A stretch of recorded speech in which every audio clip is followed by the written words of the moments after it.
Hello, everyone. Thank you for joining us. My name is Corinne Morgan, and I'm here to talk about a special new book titled Mr. Marshall's Block Party. I'm also joined by the book's two co-authors and the book's illustrator, whom I'll tell you more about in a bit. But first, let's set the scene. The annual block party in Mr. Marshall's neighborhood is underway. Everyone in the neighborhood is pitching in, even children who Mr. Marshall has watched grow over the years. Follow Mr. Marshall and his community as they prepare for the biggest celebration of the year. So now let's talk about the two co-authors of Mr. Marshall's Block Party. First, Yetta Myrick is the mother of a young son diagnosed with an autism spectrum disorder and intellectual disability. She is the founder and president of DC Autism Parents, also known as DCAP, a 501(c)(3) nonprofit organization in Washington, D.C. Ms. Myrick has served as the Centers for Disease Control and Prevention's Act Early Ambassador to the District of Columbia since 2016 and is currently leading the DC Act Early COVID-19 Response Team project. She deeply believes that parents are equal partners in their child's growth and care. Our next co-author is Morgan Cruz. Morgan Cruz is a two-time graduate of Howard University and teaches high school in Washington, D.C. She continues to create inclusive children's literature and self-love content for women and girls in hopes that when individuals see her work, they also see themselves. Her publications include I Got Good Hair, The College Project, The Adventures of Grandma V, and the Inner Child Coloring Book for Healing Adults. She's also been featured in Chicken Soup for the Soul, I'm Speaking Now, and Chicken Soup for the Soul, Tough Times Won't Last, but Tough People Will. Our illustrator is Jennifer Price Davis. Jennifer Price Davis is a painter, illustrator, and writer living and working in Cleveland, Ohio. She loves getting messy with paint, gardening, and spending time with her family. Jennifer has written and illustrated many children's books, including the Genie series and Jacinda the Magician. So before we get into more about the book, Yetta, can you talk about what the Centers for Disease Control Prevention's Learn the Signs, Act Early program is and how it connects with the book? Thanks so much, Corinne, for being here and interviewing all of us. So the CDC's Learn the Signs, Act Early program was created to improve early identification of children with autism and other developmental disabilities so that children and their families can get the supports and services that they need.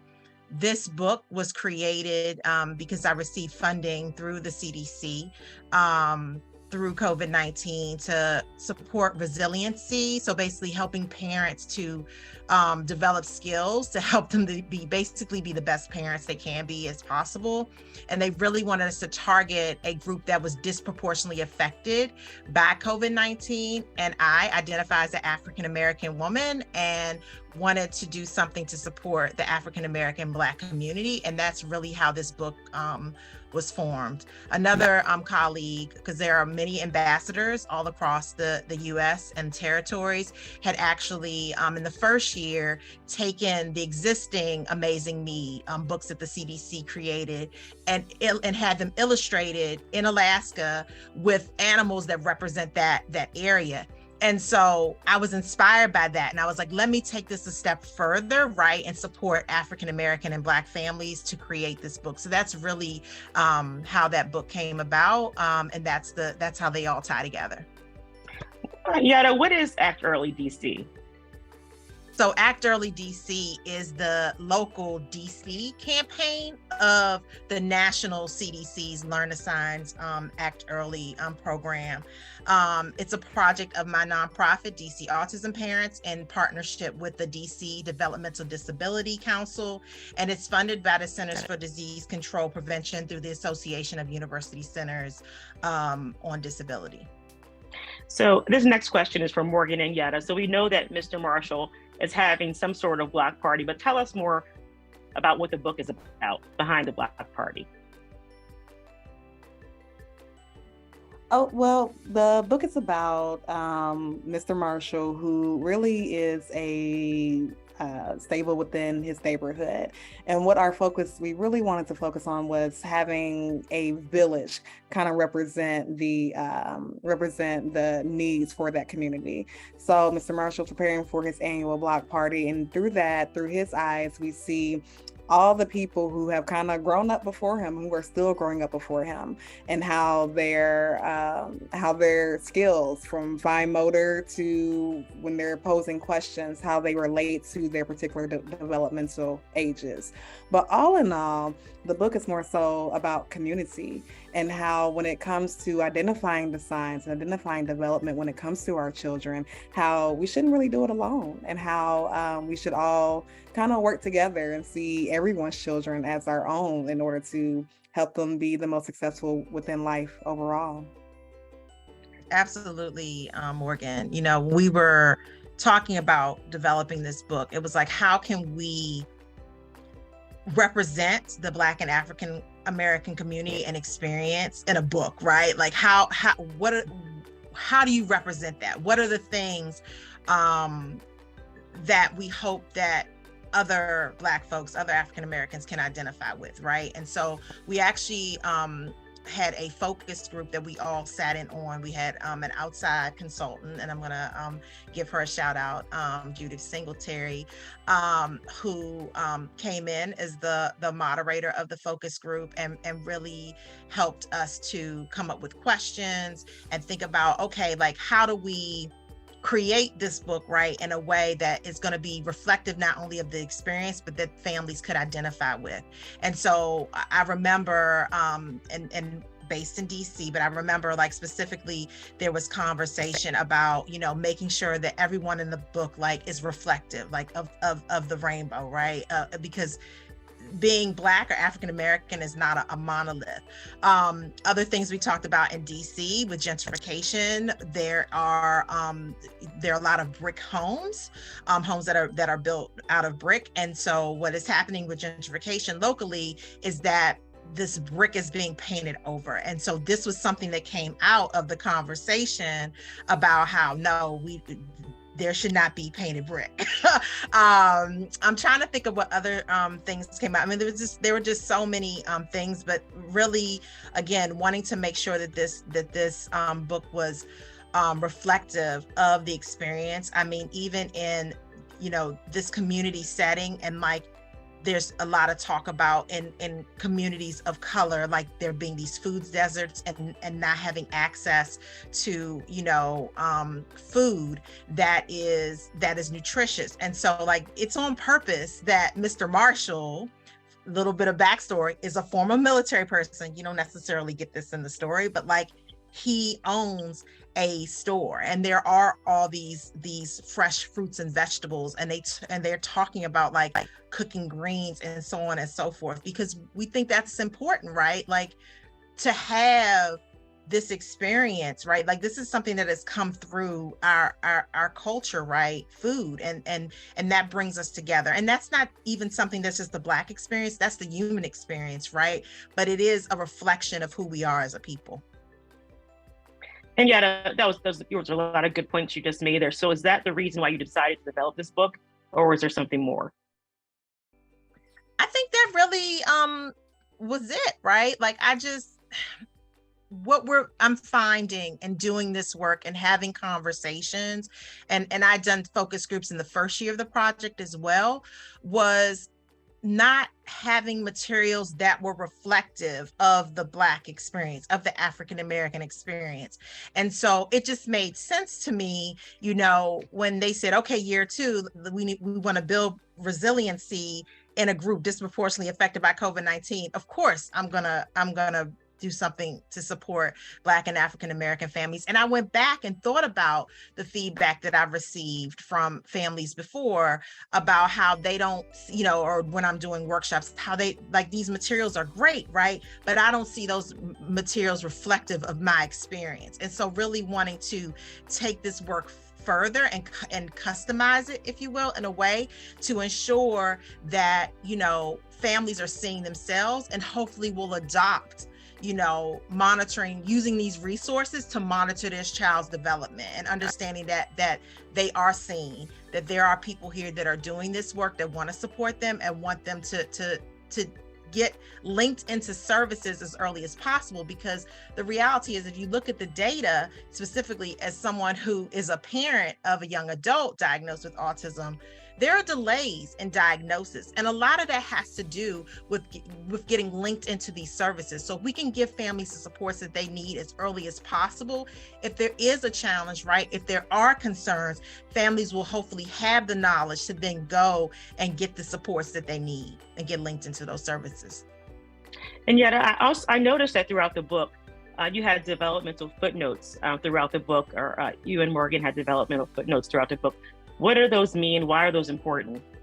So these developmental milestones were developed by the Centers for Disease Control's Learn the Signs Act Early program. There are a number of, they were actually just updated actually while we were going through this process.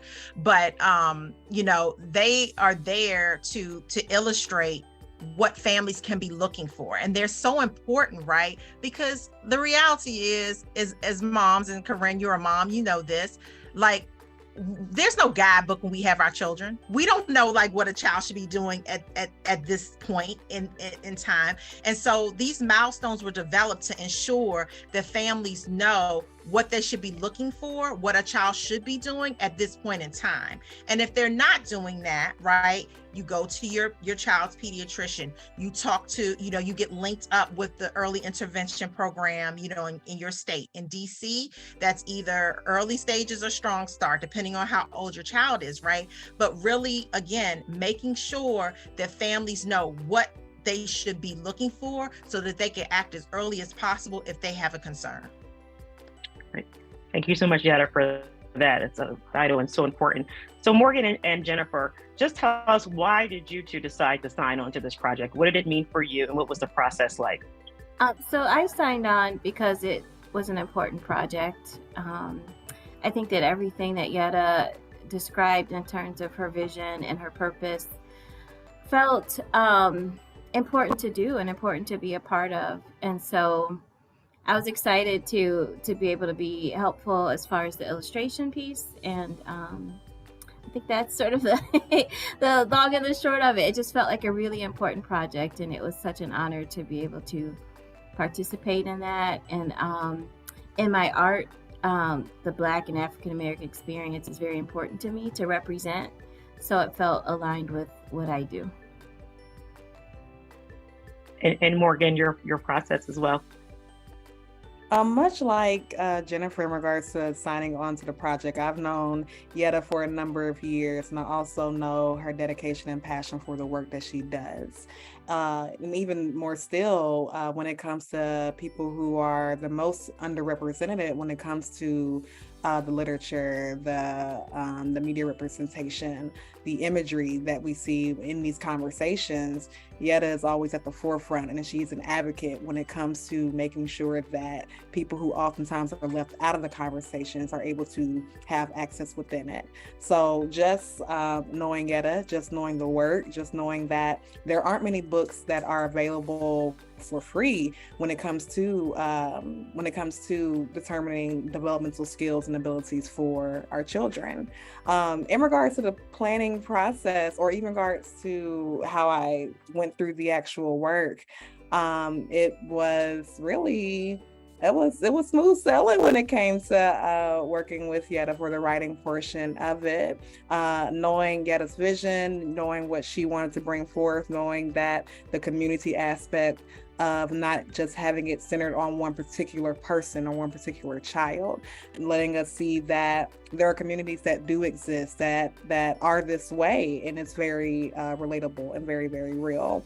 And so really helping bring that vision to life was definitely a pleasure and an honor within that process as a whole, from start to finish when it came to the writing. And once we got the outline together, it was really, I think it went pretty well from there when it came to solidifying the final story. And then just before we wrap up, is there anything else you want us to know about this important special book, Yetta or Morgan, before we wrap up our conversation? Or Jennifer, did you have something you wanted to say real quick? I wanted to add too, as Morgan was talking, it reminded me that I think one significant piece that Yetta was very conscious of was the intergenerational aspect.